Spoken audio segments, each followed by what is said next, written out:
it's hard to write about being happy, 'cause the older I get, I find that happiness is an extremely uneventful subject.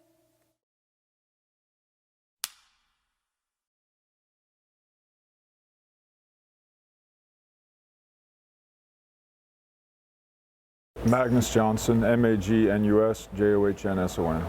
I'm a former Green Beret. I did 3 combat tours. When I got out in 2012, some friends of mine started to kill themselves, and it was upsetting, obviously. And then I started doing research, and then I found out that the suicide rate was 22 a day. Like, that profound knowing that I need to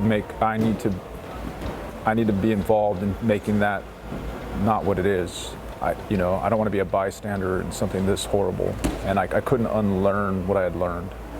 And so that was the major catalyst. Was like, I looked in the mirror and like, well, what are you going to do about it?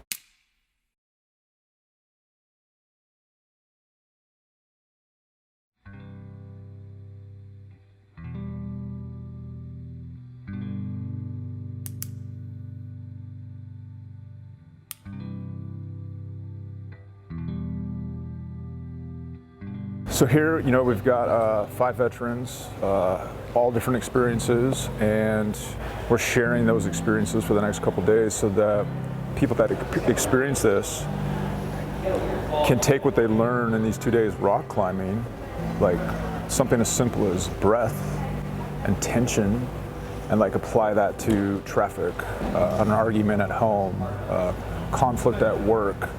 And so when the tension, the stress, and all these things come, like, you have a choice to engage your diaphragm, to breathe, to become an observer versus just a reactionary person, And that's the goal, is to have these skills be transferable, or at least be aware that they can be. Because 2 days isn't a lot of time to like change, but it is enough time to become aware. And rock climbing is the medium to translate that.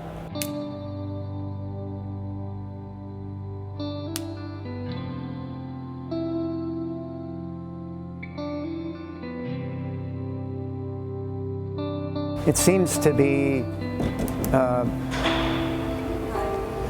there's a protective nature in the beginning. We want to honor that, protective mechanism, but then find a way to nudge them out with questions or sharing observations that are just unique to what we're doing, and then that can lead to, how that might relate to other struggles that they're having.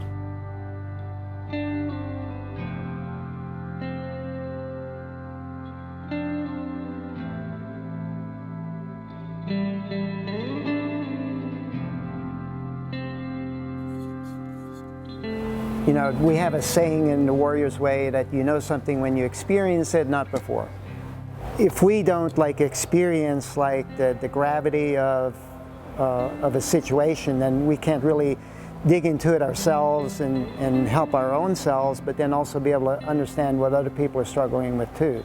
We guide them very specifically about what to focus on when they're engaged in that way. And in climbing movement, there's a certain way that you can move that's a little more relaxing, a little more engaging than other ways, so we guide them so they can feel more and more in control of what the situation that they're engaged in, because they know what they're focusing on that gives them control, and therefore they're not focusing on other things that don't give them the control.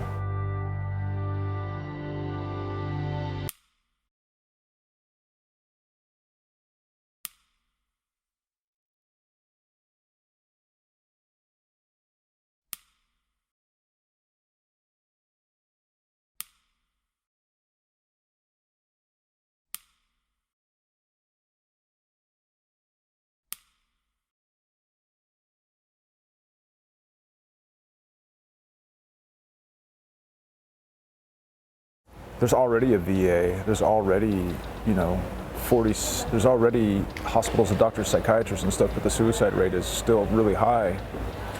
So we need to start looking outside for all these different resources and bringing them together and elevating the entire demographic with more awareness, knowledge, resources, and access to those resources.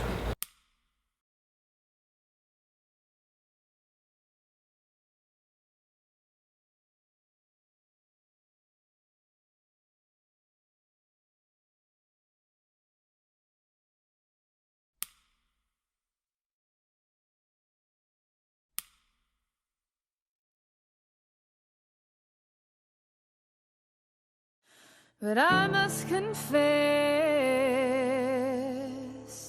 I did it all for myself. I gathered you here to hide from some vast, unnameable fear. But the loneliness never left me. I always took it with me, but I can't put it down in the pleasure of your company.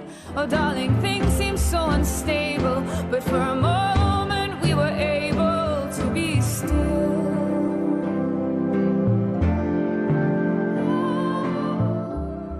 So many times, just one more try away.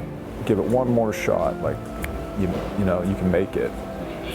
And I feel like having that attitude and being that willingness to engage your trauma, to be vulnerable about it with people that you can trust, and to realize that it's a process, it's not just over. And I would even say, once you're engaged in that process long enough and you start making headway, it can become something that's honorable, not shameful. And like, it's so important, and you're taking ownership of it and like going on that journey and like being okay with being on that journey